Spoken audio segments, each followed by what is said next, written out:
Hello, nephews and nephettes. It is me, Uncle Major, your favorite uncle. No pun intended. Recently, I made a video covering all weapons, shields, ranged weapons, and catalysts with hidden or not so obvious abilities. If you're interested in that, you can check it out using the info card on the top right of the screen right now or in this video description. I decided to make this video as a compliment to the one, where I'll be showing all the armor pieces that grant abilities when equipped. And I really mean all of them, not just the ones that are a bit obscure, because, even to my surprise, there are not that many in the game. This video, compared to the one about weapons, is simpler because the armor descriptions in-game actually give you some info on what each piece does. I mean, as clear as any From Software instructions goes. For example, the description will tell you if a certain chest armor grants ability, and if the altered version loses it, the description will reflect that change. But there are very few times where that is not the case. Because of this, I will be showing you both what each piece ability are and what are the values of their boosting effects. Sometimes I will also be clarifying some armor description or offering tips on what synergizes with it. To keep this video organized, I decided to present the armor pieces in an order defined by two criteria. First, by the number of different armor slots in a set that contain pieces with ability. I will start with sets that have 4 armor slots with abilities, then move to those with 3, 2, and finally individual pieces, whether or not they belong to a full armor set. I'm pretty sure you get what I mean. If you didn't, well, there is always a new Call of Duty release every year. And the second criterion is simple, sorting these groups in alphabetical order. So let's get started. The first armor set of 4 slots of ability to cover is Ansbach set. All 4 pieces of the set boost damage of Blood Oath and Dynastic weapons skills. There are Ashes of War and unique skills that fall in this area, which the Ashes of War are Blood Blade, Bloody Slash, and Blood Tax. While unique weapons skills are Dynastic Finesse from the Bloody Elite, Dynastic Sickle Blade from Obsidian Lamina, Reduvia Blood Blade from Reduvia, and Corpse Piler from Rivers of Blood. But how much does these armor pieces increase the damage? Well, nephews, make yourselves comfortable, grab your Cheetos and your favorite soda, because this is going to be a long explanation. I use the Divine Beast Dance Lion as damage dummy and the Obsidian Lamina for this test.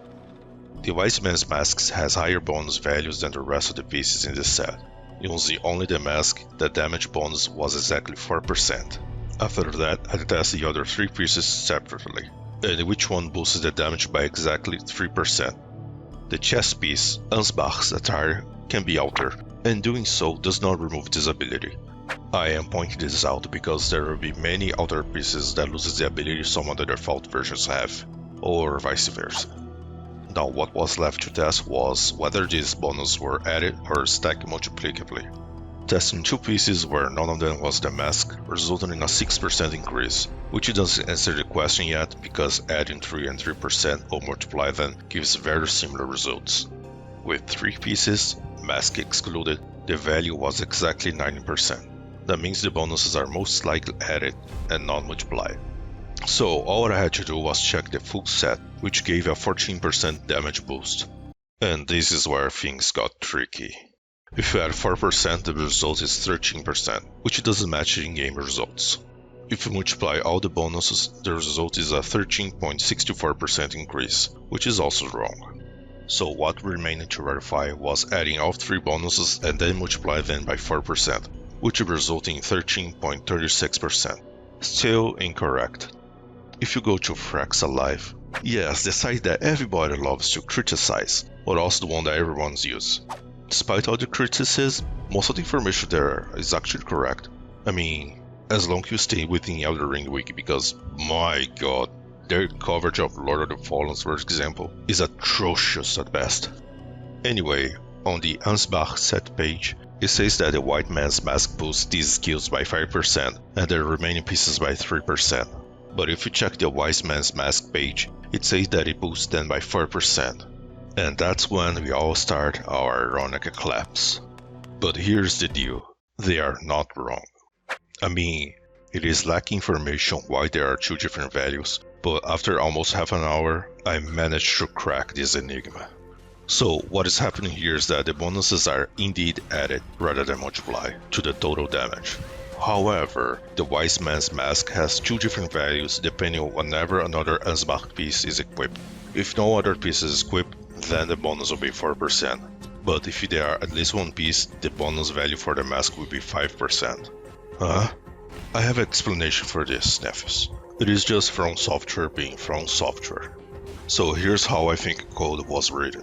If another piece of unsmarked set is equipped, then the Wise Man's Mask equals 0.05. Otherwise it equals 0.04. The next line should look something like this. Total damage equals default damage multiplied by 1 plus number of pieces multiplied by 0.03 plus Wise Man's Mask value. Yeah, for the first item covered in this video, that was quite a journey.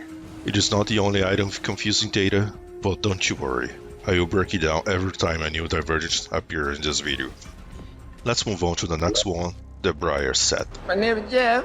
All pieces of this set has the same ability. Dodging into enemy deals pierce damage. How much damage, you ask? Well, here's the deal. The damage is so low that it's not even worth knowing the exact values. Facstar Life says that the chest piece, both default and altered versions, deal 25% points of damage, and the remaining pieces deal 18 before defenses are applied. So, in a practical scenario, this damage is extremely low. But dealing damage with this set is not the point. It is supposed to be more like a tool, as for example, help with the healing effect from Malenia's Raid Rune, or finish off disassembled skeletons. And of course, the most important use of all, for fashioning. Keep in mind that it doesn't do any poise damage, so it cannot be used to avoid poise damage recovery. Anyway, things affected by this armor set are rolling, quick step, and bloodhound step. Backstabbing, blinking bolt, blind spot, and other moves that makes your character lunge in a direction are not affected by these pieces. Next we have the Crucible set. This one is composed by the Crucible X Helm, Crucible 3 Helm, and Crucible Hammer Helm for headpiece options. Crucible X armor and Crucible 3 armor for chest pieces, both can be altered to remove the cape but still retain durability. The Crucible Gauntlets for arms, and Crucible Greaves for legs. All these pieces have the same ability, increase the damage of Spectral Crucible incantations and skills by 4%. The bonus from each piece adds up from the total damage, rather than multiply. So it is quite straightforward to calculate how much each combination of these pieces increase damage. Unfortunately, only 2 Crucible skills are affected by this set. Devonia's Vortex skill from Devonia's Hammer, and the Ash of War aspect of the Crucible Wings. Ordovis Vortex and Siluria's Woe do not receive any bonus. For incantations, all 5 that have aspect of the Crucible in their name are affected by this armor set. These incantations are aspect of the Crucible Breath, Horns, Tail, Bloom, and Thorns. Before we move on to the next set, here's a curio about the Crucible set. Have you noticed how common it is to see summon Great Char Warriors or Field Champions wearing the Crucible set when playing online? It is well known that these summons are player builds, but when does the game save these builds to send to the server for later use? Well, that happens when the player reaches the end of the game. The final bosses deal a lot of holy damage, and the Crucible set provides the highest holy resistance in the game, which is why it's very common for players to wear this set on their area. You can even notice this, but when you get summoned to the final battle, there is a good chance the host will be wearing the Crucible set. Oh my god, bro. Oh, hell no, man. What the fuck? Next is the Dancer set. This one also has some conflicting data on how much it exactly increases damage of lancing attacks, which is the effect each piece of this armor set provides. Facstar Life says it boosts damage by 2.5% per piece of armor, but just beneath that statement, it shows values for the numbers of pieces equipped, and for just one piece of armor equipped already conflicts with the statement. Lol. Again, I don't think they are simply wrong, but they also don't explain why there is this discrepancy in data. As with every piece of armor in this video, I test the damage values and cross-check them with outside sources. First, I started testing with the Dancy Blade Arana on Dragon Mom, but because the values didn't match the supposed 2.5%, most likely because of the low damage values, I switched to the DLC and began trimming the Divine Dance Lion's mane. The values started to show a pattern. To make sure, I did the same test on Rugalia, who is more susceptible to slash damage. The results are being shown on the screen right now, and here's what I noticed. All armor pieces have the same boost value, and the damage multiplier were integer numbers, not fractions. The pattern followed increases of 2, 3, 2, and 3% for each additional piece equipped. Here's the possible explanation I came up with.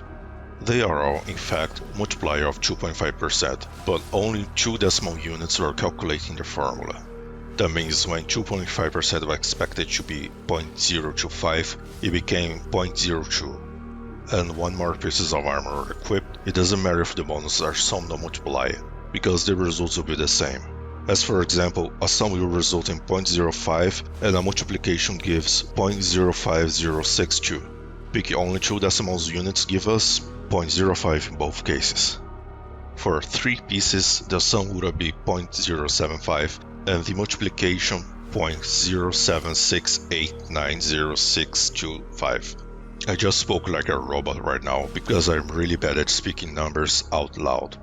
Anyway, for 4 pieces, the sum is 0.1 and the multiplication 0.103812 blah blah blah, you get what I mean. With this line of thinking, I was able to connect the 2.5% to the practical results. So, to keep it simple in case you were traveling on a mayonnaise, as we say here. 1 piece boosts dancing attacks by 2%, 2 pieces boost by 5%, 3 by 7%, and the complete set boosts by 10%. But what are dancing attacks exactly? Well, there is anything with the word dance in it. Things affected by this are the Ash of War Sword Dance, Regalia of AOK and Barai's Executioner Sword skills, AOK Dancing Blade, Hand of Millennia skill, Waterfowl Dance, Giant's Red Braid skill, Flame Dance, Eleonora's Pole Blade skill, Blood Blade Dance, Curse Blade Circle skill, Deadly Dance, Dancing Blade of Ronan skill, Unending Dance, and its heavy attacks. And the last item is the only one that doesn't follow the dance word rule, the Flowing Curved Sword heavy attacks. If you are wondering why, that's because it shares the same moveset as the Dancing Blade of Ronan, which is quite interesting. That means the code likely uses attack ID when calculating the bonus, or it could be something simpler, like the developers noticed both weapons share the same moveset and decided to give the bonus to the Flowing Curved Sword to avoid confusion. Or as a bonus. Or who knows. Before moving to the next set on the list, 2 small final observations about the Dancer set. The chest piece can be altered, and it doesn't lose the damage bonus. Another item thematically related to the Dancer's Rana is the Perfume Oil Rana, a consumable item that is not boosted by the Dancer set. Coming up next is Death Knight set. Each piece of this armor set increases the damage of Ancient Dragon Code incantations and skills by 2%. The good news for my brain, and yours, is that while testing it, the values proved to be accurate. Not only that, each piece bonus is added on top of the others instead of multiplying, so it's super easy to know how much damage you're gaining. But what exactly can this armor set boost? Well, the incantations affected by it are Ancient Dragon's Lightning Spear, Ancient Dragon's Lightning Strike, Death Lightning, Electro Charge, Fortisak's Lightning Spear, Frozen Lightning Spear, Honed Bolt, Knight's Lightning Spear, Lanceax's Glaive, Lightning Spear, and Lightning Strike. The only Ancient Dragon Code incantation or effect is Electrify Armament, for reasons beyond my comprehension. As for weapons, this set boosts the following skills: Blink Bolt from the Twin Axe, Blink Bolt from the Long Haft Axe, and the Ashes of War Thunderbolt, Lightning Slash, and Blinking Bolt. The Ashes of War Lightning Ran, and the skills from Bolter Grand Sax, Dragon Blade, Dragon Halberd, Dragon's King Crack Blade, Flowerstone Gavel, and Veteran's Prosthesis are not affected. Just don't dwell on the fact that Dragon Blade and Dragon Halberd are affected, but Frozen Lightning Spear is, or you might pop one of the veins on your brain. Courtesy of Miyazaki-san. Next we have the Omen set, worn by the British guy. Get it? Get it? Yeah?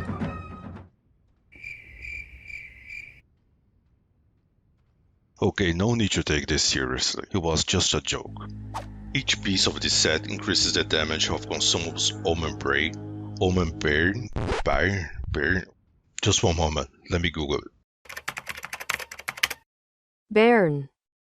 It increases damage of consumable Omen Bairn and Regal Omen Bairn by 5%, which is kinda true, but not exactly. Here's the deal. After testing it, I came up with the conclusion that the bonus of each piece stacks multiplicatively, but the results point to something more complex than just a simple multiplication formula. Nephews, future from the past uncommitted here. I had to redo this part about the Omen set because I noticed some staggering discrepancy on the data that was collecting during test. I'm creating this video like this. First, I identify and test all armor pieces that have ability and document all the data I managed to gather. From this data, I wrote the script of this video. Next, I recorded footage for the video, most of which are based on what is on the script, and I started editing the video at the same time. And it was here that I noticed that there's something really odd about this armor, or the regal armor bear, most like the later. You see, I recorded very few footage of the testing part because I can just redo the test, and even if the damage dealt may be different, the percentage gain will be the same. For example, the footage you saw on damage from Ansbach set was recorded after the test, but I double checked with the values I got from there, and they match, as I was expecting them to. I also didn't have footage of the Omen set testing, so I went to record some. It was here that the discrepancy in data show up, and it is really bad. I'm leaving some table with damage collected and on who it was performed, so you can see it is all over the place. Of course, damage values will be different on different enemies, but look at the percentage gain. There is not a single consistency on these values. We can't determine if the armor bonuses are adding up or multiplying, so there are two things that might be happening here. The regal armor bearer damage is inconsistent mostly because it is a multiple projectile attack.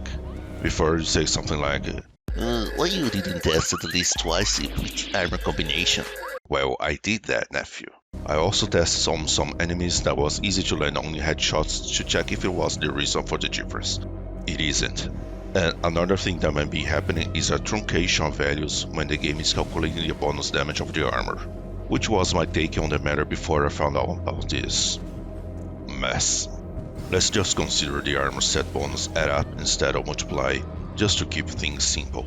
And if you are wondering why I'm so stubborn to know what kind of operation is being made with these bonuses, that's because if you know what kind it is, it also means that the other items that boost exactly the same specific ability will be doing the same operation. And when that operation is a multiplication, it means that it has greater potential. And worthier investigating further what else it can be used to make an entire build around it. The best example are the consecutive hit bonus items, which has 3 talisman and a crystal tier that do exactly that, reaching up to 50% bonus damage. There are a ton of builds potential around that.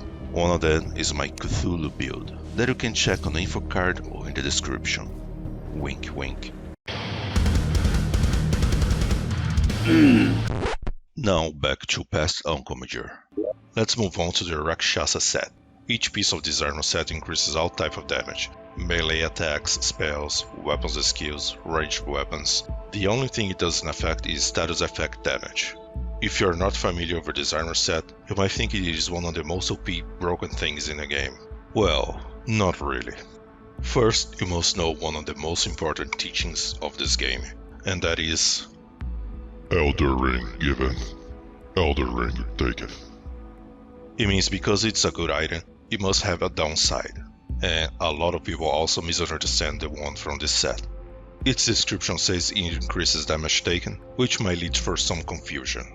That's because this debuff, which increases damage taken by 2% for each piece, is already factored into the armor stats. If you compare each piece with similar armor, you will notice that its defense is much lower compared to the other armor pieces of the same weight class. It seems that, if you compare each piece to an equivalent one in defense stats, it weighs about 4 more whatever the weight unit is in this game. So, for helm, gauntlets and greaves, the discrepancy is more noticeable than the chest armor. Anyway, the simplest and most straightforward way to explain this armor set is that you gain damage boost in exchange for equipped load. And I definitely recommend using this armor when you're feeling cocky. Nice cock.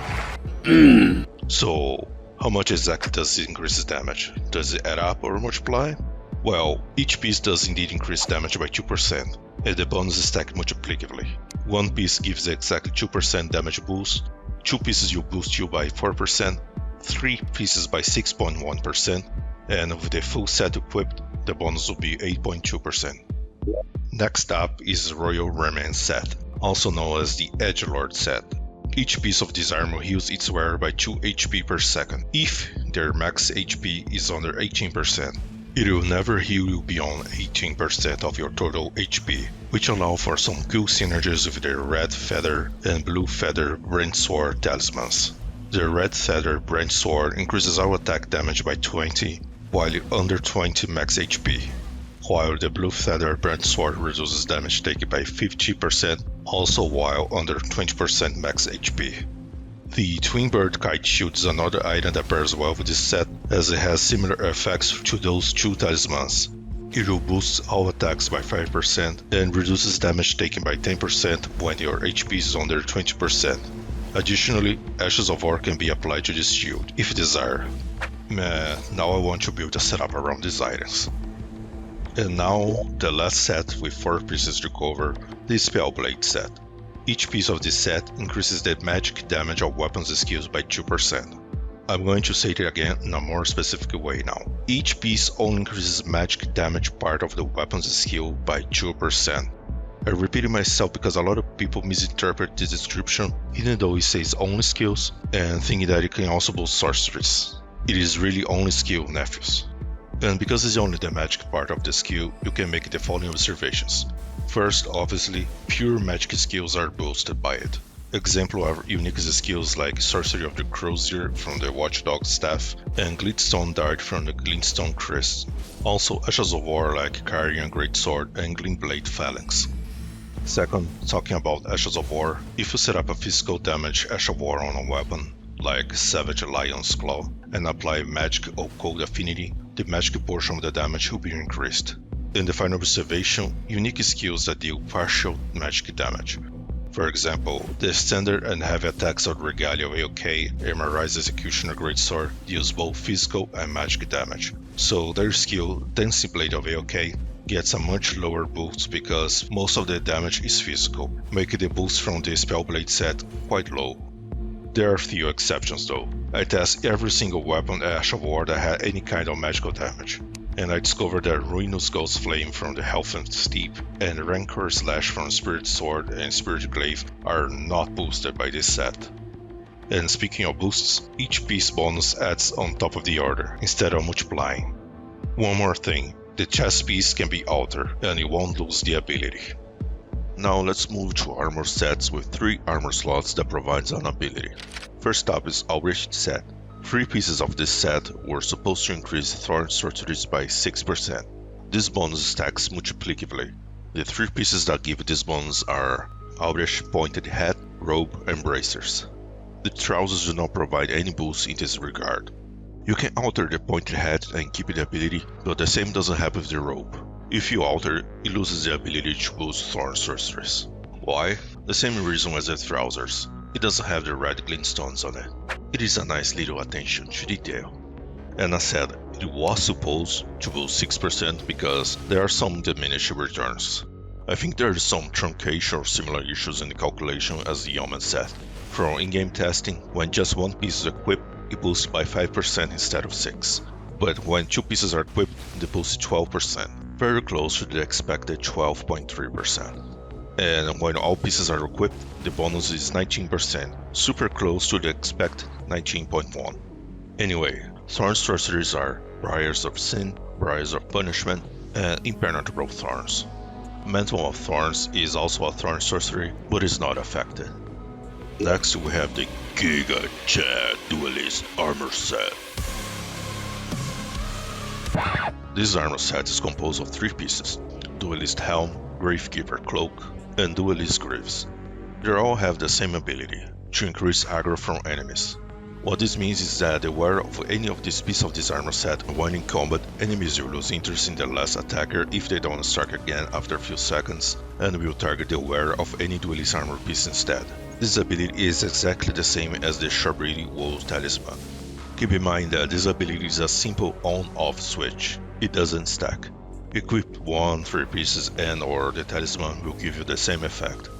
There is also an important detail. The unaltered chest piece doesn't have this ability. The duelist pieces with the aggro ability have a final line in the description that reads, "The snake is viewed as a traitor of the Earth Tree, and the audience delight in seeing these bronze effigies beaten and battered." Since the unaltered Gravekeeper cloak is supposed to cover the bronze snakes wrapped around the arms, it won't trigger the aggro effect.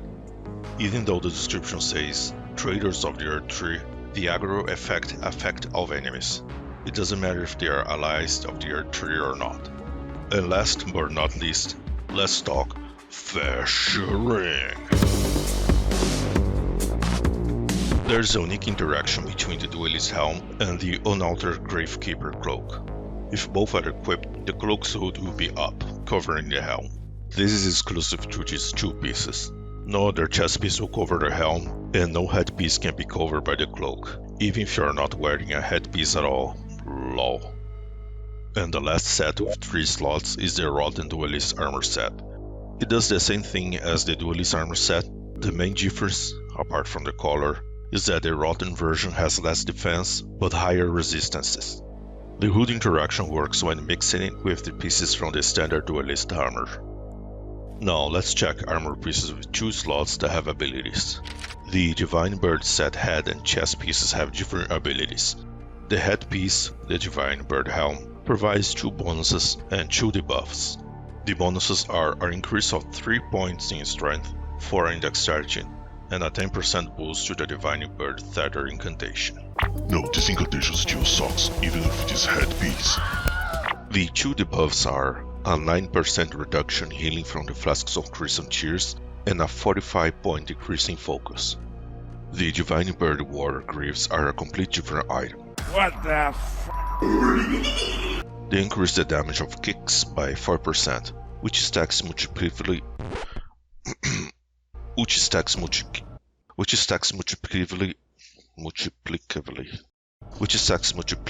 with the Shatter Stone, a talisman that boosts kicks and stomps by 10%. If both are equipped, the bonus becomes 14.4%. So what exactly does kick mean in-game? Well, I did some tests, and it seems that any animation where the character attacks with their feet counts as a kick. It is known that Dane's footwork is boosted by it. What a name, by the way. But so is Dryleaf Arts, as it's a mix of punches and kicks. There are also some Ashes of War that are boosted. These include Divine Beast Frost Stomp, Dryleaf Whirlwind, Hoarfrost Stomp, Storm Stomp, and the most curious of them all, the Poison Flower Blooms Twice. Is the Ash of War kick boosted? Well, yes it is. But the real question here, Nephews, is why do you want to boost the damage of that skill? Next is the Fire Knight set. This set has 4 different headgears options and 1 for chest piece. The headgear options are the Fire Knight Helm, which increases max HP by 2%, maximum stamina by 5%, and equip load by 4%. The Death Mask Helm reduces focus point cost to summon Spirit Ashes by 12%. The Winged Serpent Helm enhances Fire Knight skills by 10%. These skills are Flare or Serpent from the Serpent Flail, Mesmer's Assault from Spear the Impaler, and the Ashes of War, Flame Skewer, and Flame Spear. And the last headpiece is Salza's Hood, which increases intelligence stat by 2 points.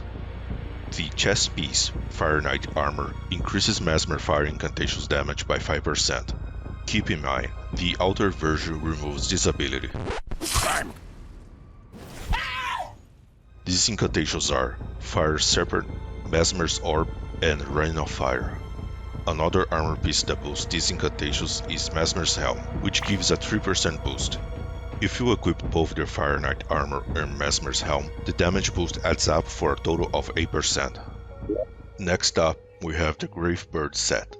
The Gravebird Helm increases the damage of the incantation Ring of Spectral Light by 15%. The Gravebird Black Quill armor increases jumping attack damage by 10%. This bonus stacks multiplicatively with the Claw Talisman, which itself boosts jumping attacks by 15%, giving you a total of 26.5% increase. There is also a different chest piece for the Gravebird set, simply called Gravebird Armor. This is not an altered version of the Gravebird's Black Quill armor. It doesn't provide a jump attack bonus. If you're not a fan to look at the black quill armor, you can always opt in for the black feather armor from the base game, which has the same 10% bonus from jumping attacks. Moving on to the next set on the list, the High Priest set. Oh my god, are those penises? What the fuck, Miyazaki? The head and chest pieces have different abilities. The headgear is called High Priest Hat, and it grants 1 stat point each for intelligence and arcane. Now, about the chest piece. When you first get it, the armor piece will be the High Priest robe, which doesn't have any ability. You need to alter at a side of grace or of Bach to transform it into the finger robe.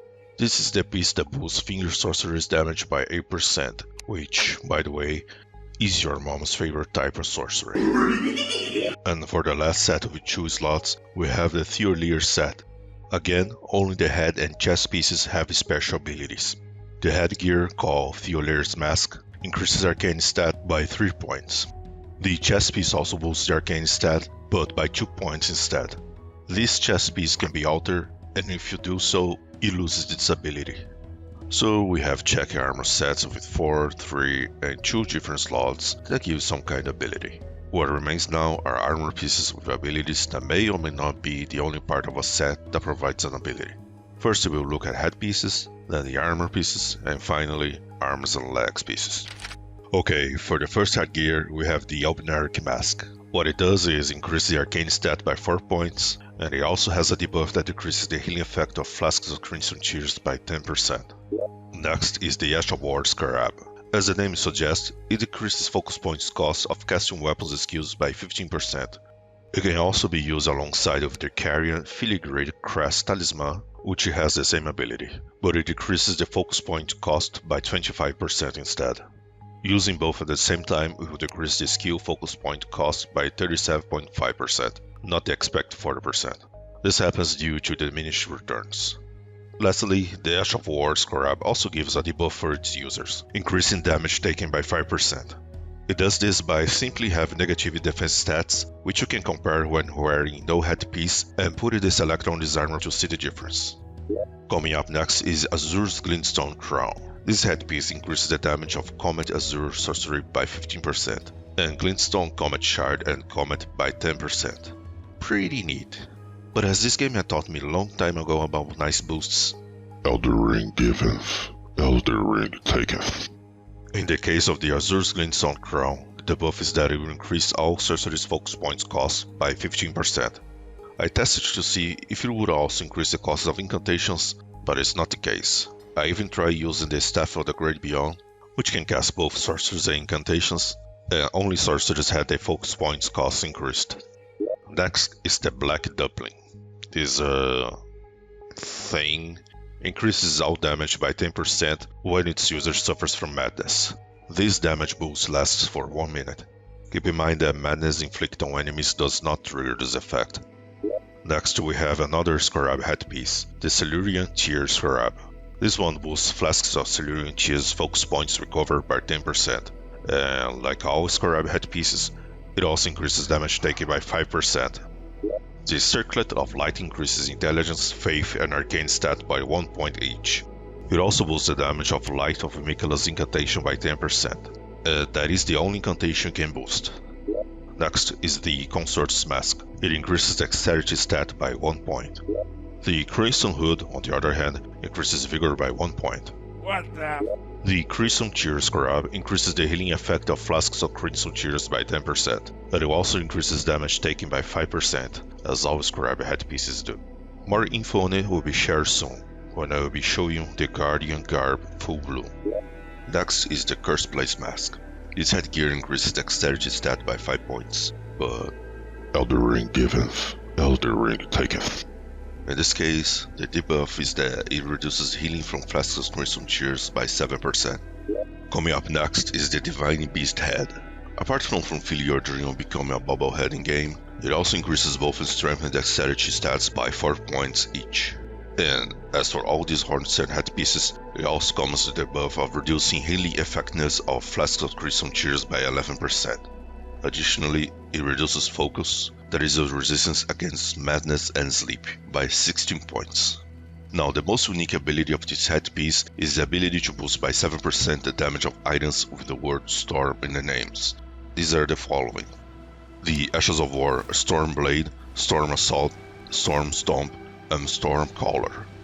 Skills unique to some weapons will be Thunderstorm from the Stormhawk Axe, Storm Kick from Veteran's Prosthesis, Hard-Calling Storm from the Hornet Warrior Greatsword, and Zalmor Ice Storm from Zalmor's Curved Sword.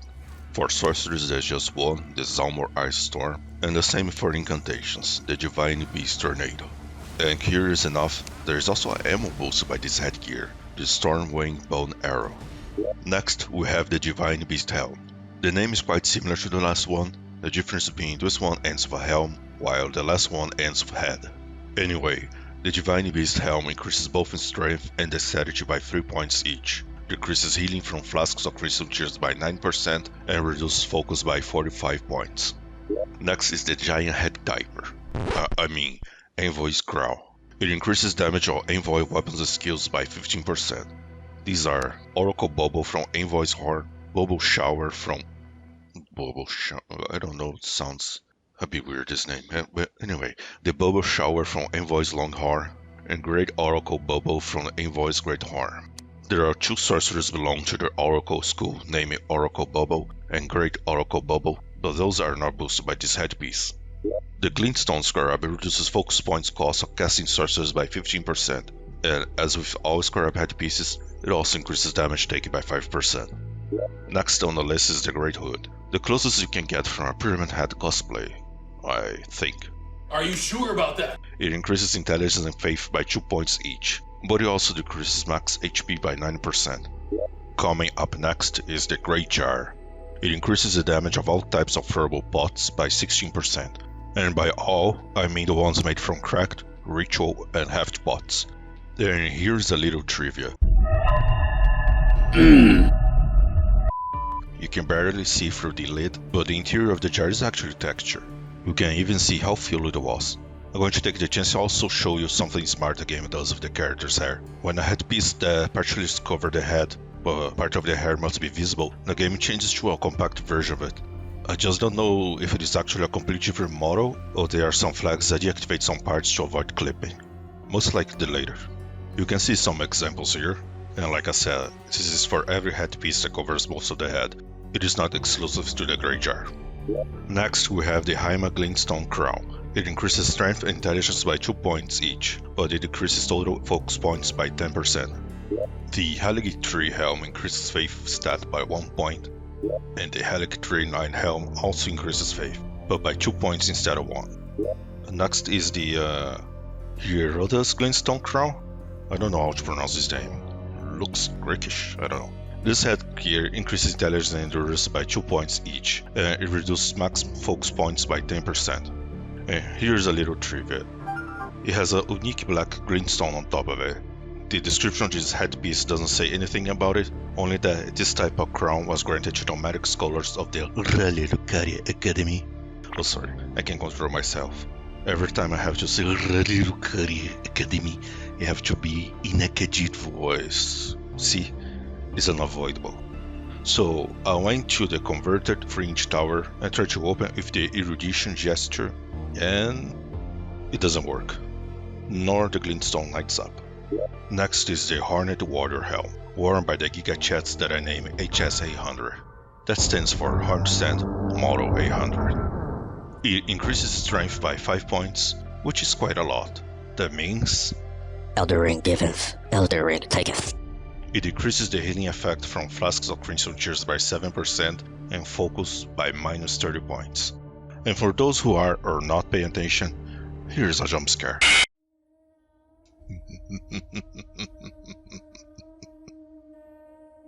Coming up next are the Imp's Head. Each one of them increases stat by 2 points. The Imp Head Cat, for example, increases intelligence by 2 points. The Corpse Head increases faith. The Elder increases arcane. The Fang increases strength. The Lion Vigor. The Long Tongue increases dexterity. And the Wolf increases endurance. Next we have the last Scarab headpiece to cover in this video, the Incantation one. As expected at this point by the name of these scarabs armor names, it reduces focus point cost of incantations by 15% and increases damage taken by 5%. Next is the jar. That's the name. No jar head, no jar of pickle Rick, Oh my god, bro. just jar. It does almost the same thing as the great jar we just checked a few moments ago. The difference is that it increases damage of only cracked and ritual pots, and by 15% instead of 16% from the great jar. Does that mean the great jar is superior in all ways to the jar? Yes, apart from the fact that the great jar can be quite awkward sometimes because how much it covers the screen. And the little trivia for the jar is that it also renders the character head with the clipper haircut. The inside texture is very similar to the great jar. I don't doubt this is the same to save memory, which I think is not only acceptable in this case, but also a smart choice. Next we have the Carolo's Glintstone Crown. It increases intelligence by 3 points and reduces maximum stamina by 9%. My name is Jeff. The Lazuli Glintstone Crown, on the other hand, increases intelligence and dexterity by 3 points each. Wow, 6 points! You know what it means, nephews. Elden Ring giveth, Elden Ring taketh. In this case, it taketh 18% of maximum HP away. Woof. Now that I'm typing about this headpiece in the script, I think this debuff is a bit too harsh. Coming up next is Lusat Glintstone Crown. It increases the damage of Sorcery Stars runes by 15% and Star Shower and Glintstone Stars by 10%. But Elden Ring giveth, Elden Ring taketh. it increases focus points consumption by 15%, doesn't matter the sorcery casted. Incantations are not affected. Next is the Marai's Mask. It increases her arcane stat by 1 point. Then we have the Mask of Confidence. It also increases arcane, but this time by 3 points. A little side note, it is basically the Perceptor's big head, but without the head. You cannot alter the Perceptor big head into the Mask of Confidence, instead you get them separately, though they are both tied to the same side quest. Next we have the Mesmer's Helm. We briefly touched on it when covered the Fire Knight armor. This helm boosts Mesmer's incantations by 3%. If you are wearing alongside with a Fire Knight armor, you will get a total 8% boost to Mesmer's incantations, which include Fire Serpent, Mesmer's Orb, and Rain of Fire. But that is not all, it will also boosts Fire Knight skills by 8%, which includes Flame Skewer and Flame Spear. You might remember that there is another Fire Knight armor piece that also boosts those skills, the Winged Serpent Helm. But if you wanna just increase Fire Knight skills, the Winged Serpent Helm is a better choice since it boosts them by 10%. Plus, it looks way cooler. Sorry, Mesmer's fans. Not really. Next up is Mushroom Crown. Do not confuse it with Mushroom Head.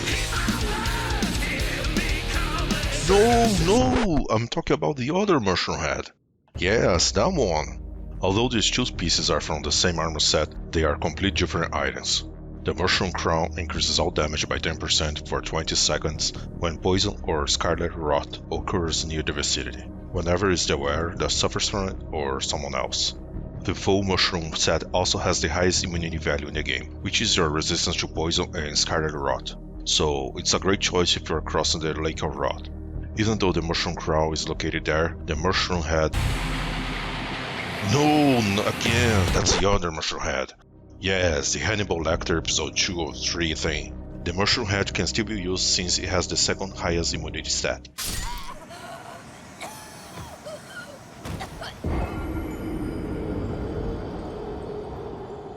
Next is the Navy Hood. It's pretty straightforward. It increases mind stat by 1 point. For the Okina Mask, it increases dexterity by 3 points, but it also removes 27 points of focus. By the way, focus means resistance. When I'm talking about focus points, I'm literally going to say focus points. Okay, nephews? Good. Shit. The Olivenose Greenstone Crown increases intelligence by 3 points, but it reduces maximum HP by 9%. The Omen's Merc Mask increases in strength by 2 points. The Belt of Ralva increases the damage of incantation Roar of Rugalia by 15%. Ooh, look at what it is. It's the Perceptor's big head. I even forgot that it had a bonus before starting to type about it in the script. It increases mind by 3 points, but decreases stamina by 9%. Next is the Pumpkin Helm. It reduces damage that hits the head by 30%, that includes both melee and projectile attacks. Next up is the Queen's Crescent Crown. It increases intelligence by 3 points and can also be the perfect headpiece for your banana in pajamas cosplay. Coming up next is the Radiant Gold Mask. It increases the damage of Golden Order incantations by 10%. These incantations are Disc of Light, Triple Rings of Light, Radagon's Ring of Light, and Litany of Proper Death. Note that the multi-layered rings is not affected. Just a reminder that you must be facing the sun for the boost to kick in. That last part was a joke, by the way. The Ruler's Mask increases faith by 1 point. The Sacred Crown Helm also increases faith by 1 point. The Shining Horn Headband increases the damage of Ancestral Infant's Head, a consumable item, by 20%. The Silver Tear Mask increases Arcane by 8 points. That's a lot, which means it reduces your physical attacks by 5%. The Snow Witch Hat boosts the damage of gold sorceries by 20%. These are Adula's Moonblade, Glintstone Ice Crag, Rarni's Dark Moon, and Zamor Ice Storm. Next is Saint Strina Blossom. It boosts max focus points by 6%. The Twin Sage Glintstone Crown increases intelligence by 6 points. It also reduces maximum HP and stamina by 9% each. Wow. You really take it away, huh? Oh my god, bro. The White Mask increases the damage of all attacks by 10% for 20 seconds when blood loss occurs near the wearer of this headpiece, including if the wearer themselves suffers from this status effect. It has excellent synergy with the Lords of Blood Exaltation, aka Talisman. Also, it is a favorite headpiece for Night Woman cosplayers, if you know what I mean. And for the last headpiece, we have the Witch's Glintstone Crown, which increases intelligence and arcane by 3 points each. Oh no. Maximum stamina reduced by 18%. Holy shit. Now let's check the chest pieces that give some bonus abilities to the wearers. Starting with the Black Knife Armor. It has the effect of muzzle sound, which completely removes any noise you make while moving. You can even run while wearing this armor set, allowing you to sneak up or bypass enemies from behind much more easily. However, it doesn't affect the range at which enemies can see you. There's also a talisman called Crapul's Vial that grants the same effect, but equipping both at the same time makes no difference, because the muffled sound is a simple toggle, either on or off, just like the increased aggro effect we check in the Duelist armor set. Also keep in mind that the outer chest piece, gauntlets and trousers have in the description, crafted with the scale armor that makes no sound, which might cause some confusion, especially with the unaltered chest piece, since none of them actually have the muzzle sound effect. Next is the Braid Cord Rope. It increases damage of consumable Horn Baron and the incantation Watchful Spirit by 15%. Next we have the Commoner's Garb and the Commoner's Simple Garb. These are different chest pieces from separate armor sets that are very similar. Their bonuses are the same, both increases faith by 1 point. They can also be altered and they will keep this bonus. Coming up next is Deathbed Dress, which has a very unique ability. It heals nearby allies by 2 HP per second. This includes summon players, NPCs, and Spirit Ashes. The Godskin Noble Robe increases the damage of Noble Presence incantation by 20%. Next is the Guardian Garb Full Bloom. It boosts the healing of flasks of Crimson Tears by 10%. This chest piece belongs to the Guardian set, which also includes another chest piece simply called Guardian Garb. These two armor pieces are not altered versions of each other, and only the Full Bloom variant has this ability. Oops. Speaking of boosting the flasks of Crimson Tears, we saw that the Crimson Scarab headpiece also increases healing effect by 10%. Then there is the Crimson Seed Talisman, which boosts by 20%, and in DLC there is a +1 version of the talisman that boosts by 30%. Out of curiosity, I tested the combination of these 4 items to see how much they stack. Turns out they stack multiplicatively. Here's a table with the results, and the key takeaways are: when both armor pieces are equipped, the healing gain is 21%. Adding the first version of the Crimson Seed Talisman to the setup boosts the healing to 45.7%, and swapping to the +1 version brings the total healing at 55.7%. But remember, the Crimson Scarab also increases damage taken by 5%. So, I don't know if it's worth using because, well, I didn't bother checking that. Why? Because I'm lazy. But think, Nephews, think. If the damage take is increased by 5%, while the 10% healing bonus applied on top of the fixed 810 HP at a max out Crimson Tears provides, and consider that in this game enemies hit like a truck, especially compared to previous From Software games, plus there are plenty of ways to increase the resistance, well, now you can see it is not such a simple question. Next on the list is Leda's armor. This chest piece boosts dodge, backstab, and dash attacks by 10%. Dodge and backstab attacks are pretty straightforward, but dash is a bit vague in this game. It typically refers to something similar to the quick step Ash of War. To understand what is affected by this, it helps to know what counts as a dodged attack for a weapon. You can test with any weapon, but the Claymore is a really good example. First, perform a simple light attack and observe the animation. With the Claymore is a simple swipe. Now, if you roll, backstab, or crouch and attack you right away, you perform a thrusting attack. This is the dodge attack of the Claymore. Every weapon has this kind of attack, each with its own specific animation to distinguish from the other types of attack. Knowing how to identify a dodge attack essentially answers the question of what and when this armor set will boost a follow-up attack.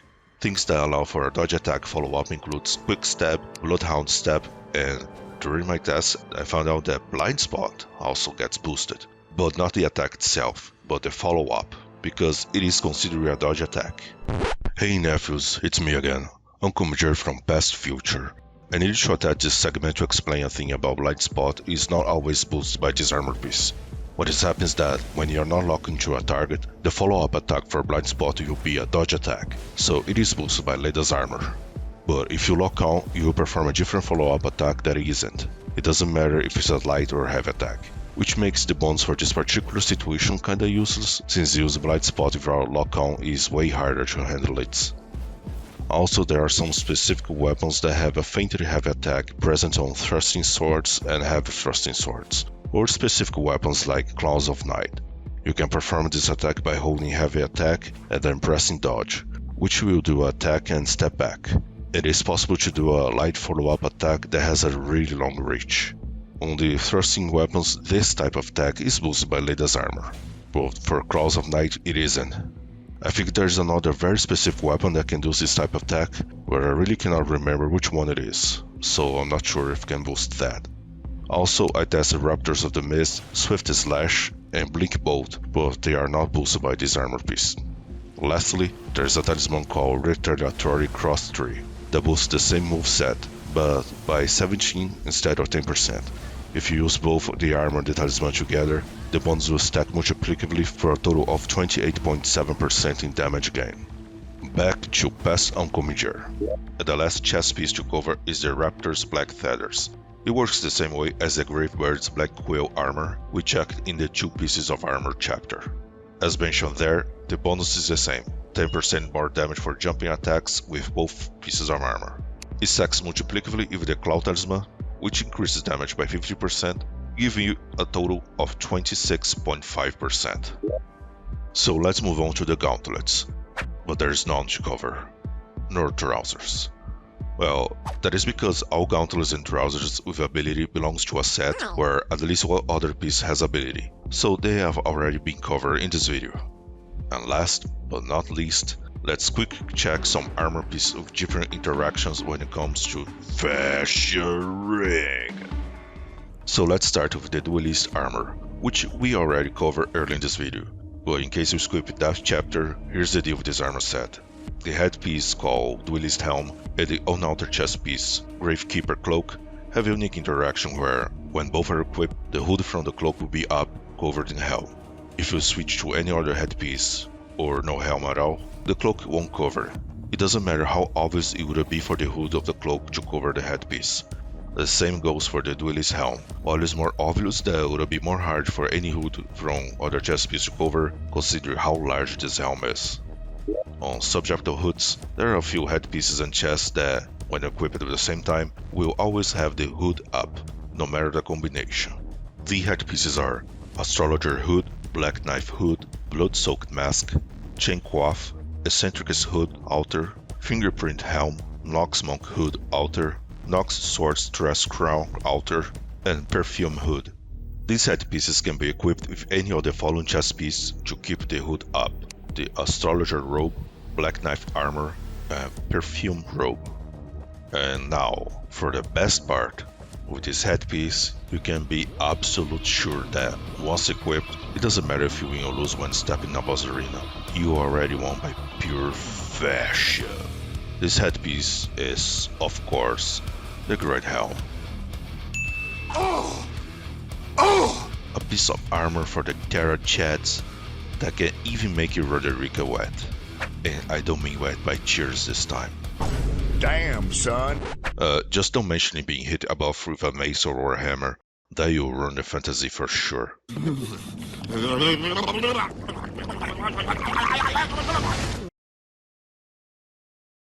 And that is all, Nephews and Nephettes. We have covered all armor pieces in Elden Ring that provides ability when equipped. Near the end of this video, there have been some leaks of a definitive edition version of the game that most likely will be released in 2025. There will be some new stuff added, and I saw 2 new armor sets and 1 weapon at least. Probably there is more stuff.